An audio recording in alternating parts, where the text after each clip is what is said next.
Every single item that we are going to be talking about as to what the Congress should pass has massive popular support, unlike the Republican agendas. Okay, so I want to start off with child care. Bernie, you and I have talked about this for a long time. We know what's happened. Over the past generation, wages have stayed flat. The cost of child care has gone up by nearly 1,000%.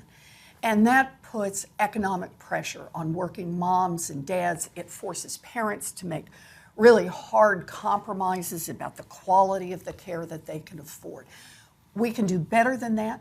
If Congress doubles the funding for the Child Care and Development Fund in this year's spending bill, we could provide access to child care assistance for nearly 250,000 kids. It's a smart investment, and we want to make it. Absolutely. We also are concerned, very concerned, about saving multi-employer pensions. What we see now is millions of people in the process of seeing pensions that were promised to them decline by some 60%. I know you have met with some of those folks. I have met with them, Midwest significantly, but all over the country. These are people who, for decades, anticipated being able to retire with decent pensions. And made their payments. Absolutely.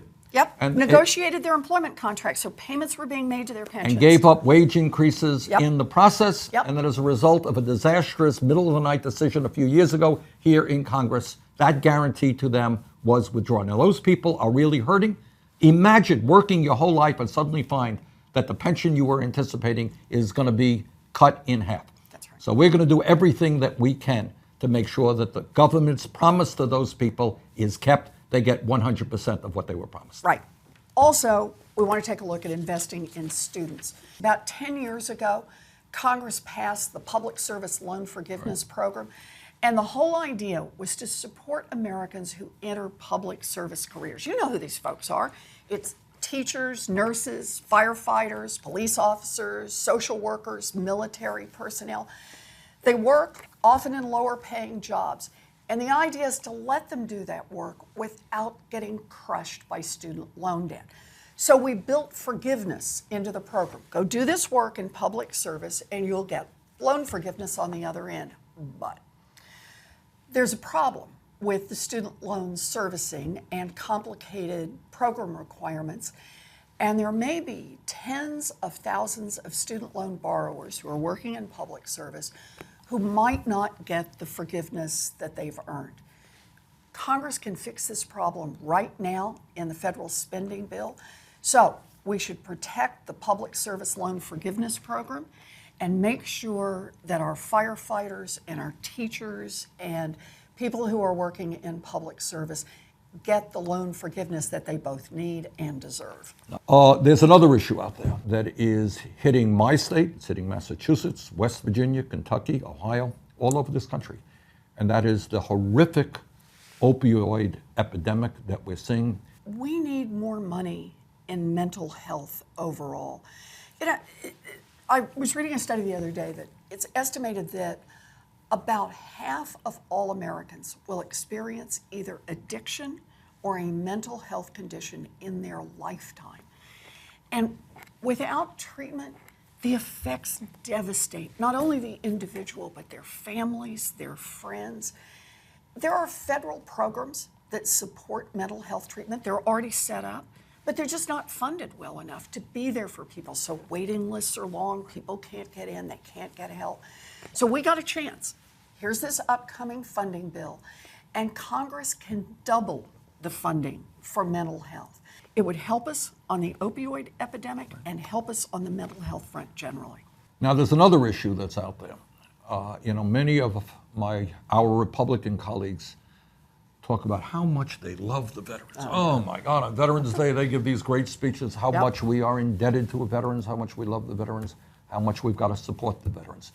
But somehow that rhetoric disappears when it comes to adequate funding for the VA. And right now we have over 30,000 staff positions in VA facilities from coast to coast that are not being filled, including psychologists, including counselors, including our ability to effectively deal with PTSD and other problems associated with wartime service.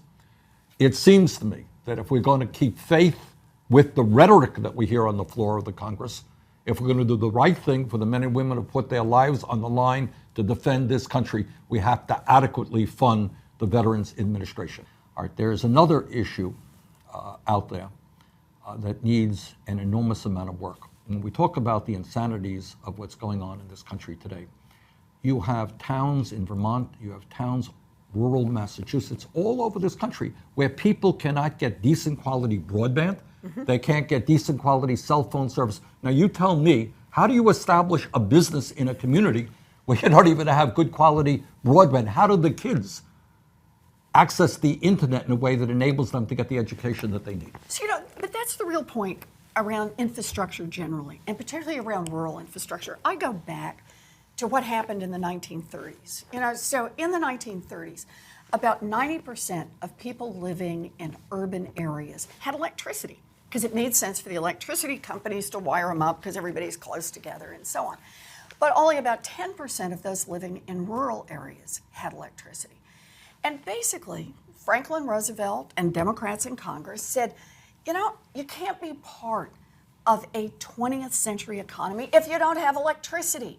You can't get your goods out there. You can't start businesses. You can't be part of the economy. And so we said, all of us, whether you have electricity already or not, are going to pitch in some money and help build that infrastructure so that in every part of America, there's access to electricity.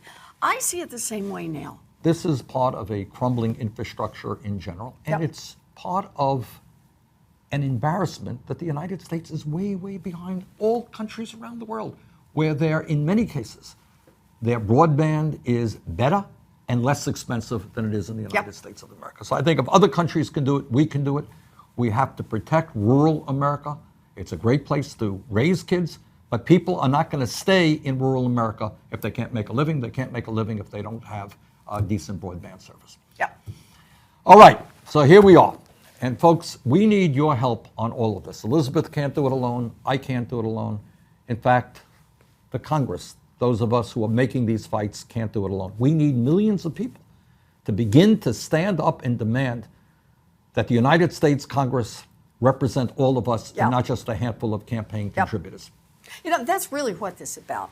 It's about who Congress is going to represent. Are they just going to be there for the rich and the powerful who've already made it? Or are they going to be there for the American people? Look, the Republicans who run Congress may not care much about middle-class families.